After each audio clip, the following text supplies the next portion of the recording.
Well, it sounds like everybody's having a good time. Right? And that's what the Meire Grove Band has been all about.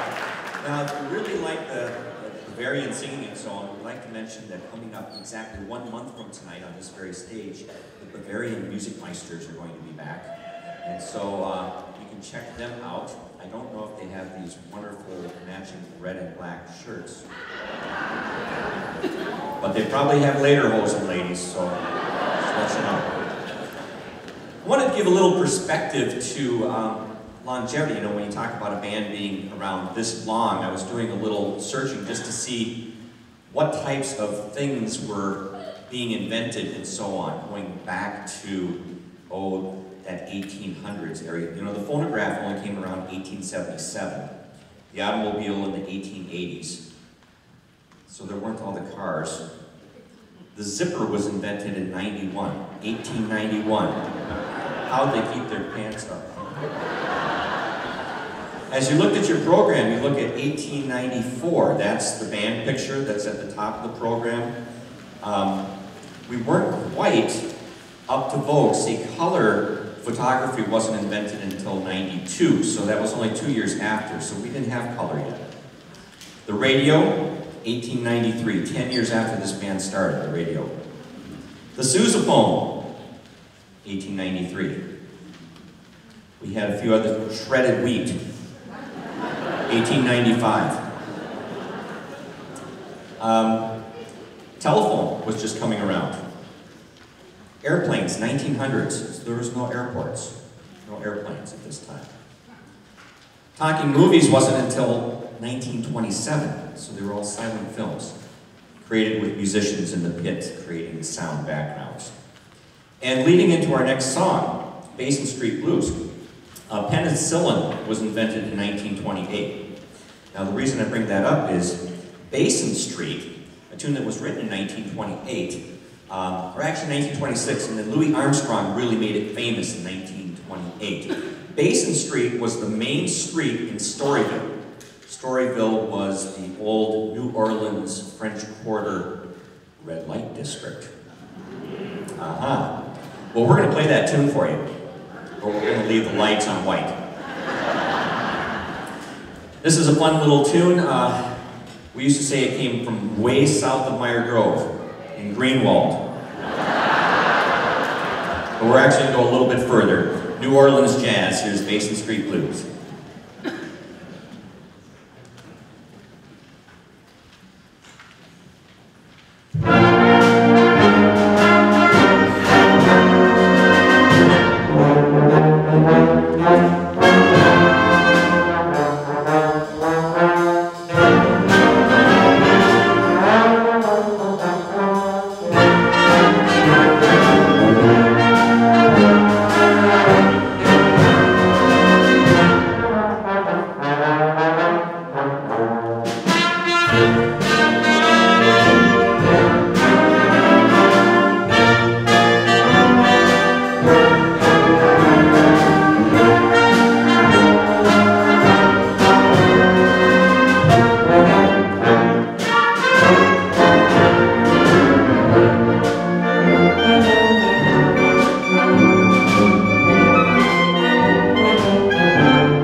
You don't know how hard it is to get Germans to swing like that. It took some time.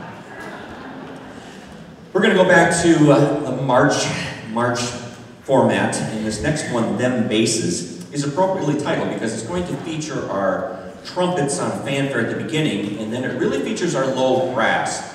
And it comes from a gentleman by the name of Huffine, and he actually was a self-taught musician, and he learned the brass instruments. And he particularly liked the trombone and the tuba. And in fact, when he passed away, his one request, well, I don't know if it was his request, but they actually played this piece at the graveside for him.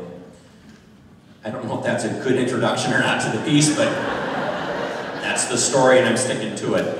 Them Basses.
We've had the joy of having Miss Melissa Vorderbruggen, who is the band director at Sauk Center. Yes, Sauk Center.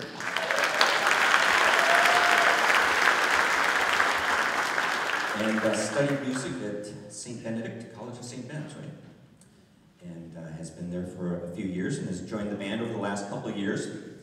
And as a fine saxophonist, you always have to play a great Hoagie Carmichael tune. Georgia on My Mind.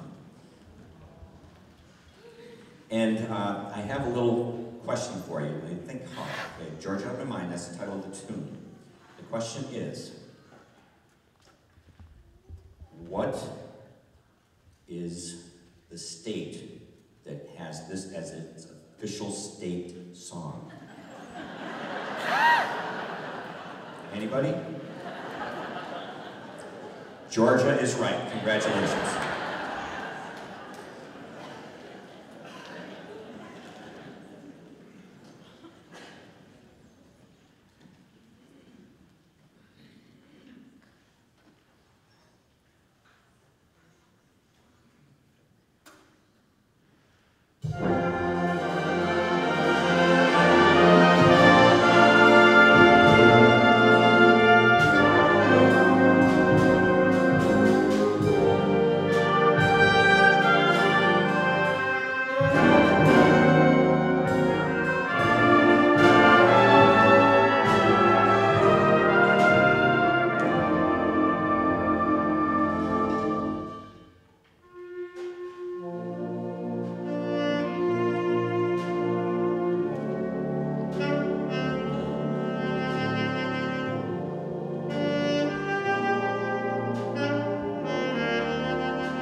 Another round of applause for Melissa. That was nice.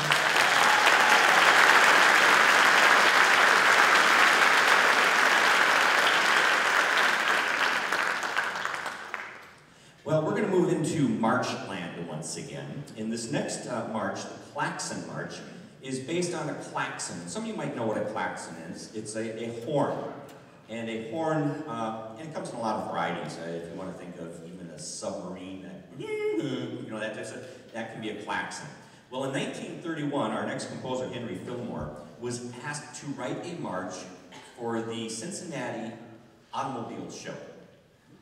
So he thought, what if I put together an instrument of automobile horns?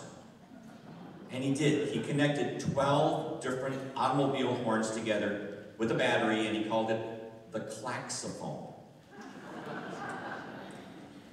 And it was way too loud and ugly. He didn't use it, actually. And we're not going to use it. But it was a great idea. Now, maybe it's also kind of interesting that he grew up in a very religious family. In fact, his father ran, as a partner, he ran a religious publishing company. And so as he was learning all these different instruments, he really liked the trombone, but his father said it was uncouth and sinful to play the slide trombone. And so what? Now his mother on the side actually paid for a trombone for him, so I don't know if she just liked the trombone and him or was trying to get back at Dad. I think through this piece in the klaxophone, he might have been trying to speak out to his father. I could be wrong. The Klaxon March.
Gary Fillmore wrote that march, and he died in 1956.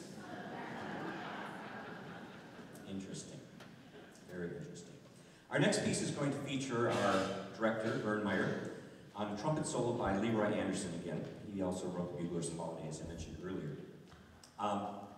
This piece was first recorded in stereo in 19... Thank you.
They're not out there.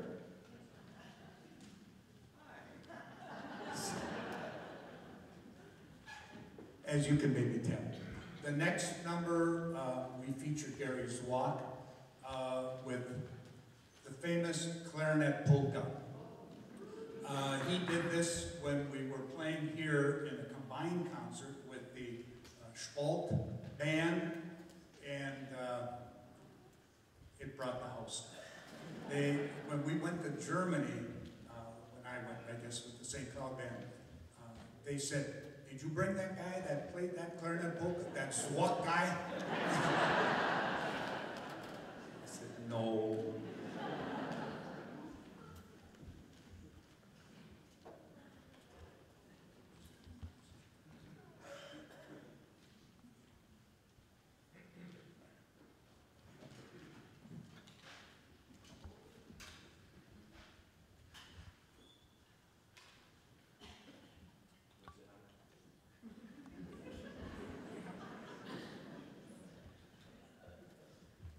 I have to tell you this true story.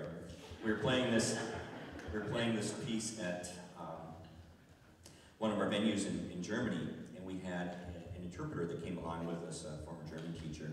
And he did a great job, but something happened in the translation that after the program, this gentleman came up with one of the people from town there and said, "This guy would like to speak to you."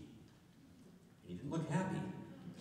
So I said, "Yes, what is it?" He says, "You say you wrote the clarinet polka." I said, "No, I didn't write it. I just kind of arranged it. I do my own thing with it." "Well, that's right, because a Swedish guy wrote the clarinet polka. You did it."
Somebody once asked, do you have a hose or something up somewhere to... Just have to play smart. Well, we're getting to the portion of the end of our concert, our evening together. We're going to go back to a John Philip Sousa number. And this particular piece has an interesting story, The Stars and Stripes Forever, written in 1896, so again, about 13 years after the band actually started. And Sousa had been on vacation in Europe with his wife. He was on an ocean liner coming back home, and he got word that his manager, now remember that they traveled like for 40 years and did 15,000 concerts, so this was a very important person to him. And David Blakely was his name, and he had passed away. And so Mr. Sousa kind of made up this Stars and Stripes Forever tune in his head. And then someday, a few days later, when he got back to the United States, then he decided to write it down. And so that's what we have today. And in fact, by an act of Congress, this was made the American National March, the Stars and Stripes Forever, featuring a piccolo player over there. Yes.